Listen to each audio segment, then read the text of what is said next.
ഉയർന്നു വരുന്ന പൊള്ളയായ അവകാശവാദങ്ങൾ എന്ന് നമുക്ക് മനസ്സിലാക്കാൻ പറ്റും. അപ്പോൾ ഇത്തരുണത്തിൽ നമുക്ക് പറയാനുള്ളത്, ഇന്ത്യയുടെ മതനിരപേക്ഷത, ഭരണഘടനയിൽ തന്നെ പറയുന്ന സെക്യുലറിസത്തിനും അതുപോലെ ബാബരി കേസിൽ വിധിയിൽ തന്നെ മതനിരപേക്ഷതയുടെ പ്രകാശനം എന്ന് സുപ്രീം കോടതിയിലെ 5 അംഗ ബെഞ്ച് പരിചയപ്പെടുത്തുന്ന 1991 ആരാധനാലയ നിയമത്തിനുമെതിരെ ഉയർത്തിക്കൊണ്ടുവരുന്ന ഹർജികളെ അതിനെ വാങ്ങിവെക്കുന്നത്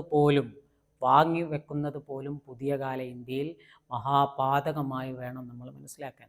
കോടതികൾ, ന്യായാസനങ്ങൾ, നീതിപീഠങ്ങൾ അത്തരം ഹർജികളെ പിഴയിട്ട് തള്ളുകയാണ് വേണ്ടത്. അപ്പോൾ മാത്രമേ ഈ രാജ്യത്തിൻ്റെ ഭരണഘടനയോടുള്ള പ്രതിബദ്ധതയും ജനാധിപത്യത്തോടും മതനിരപേക്ഷതയോടുള്ള കൂറും പ്രഖ്യാപിക്കപ്പെടുന്നു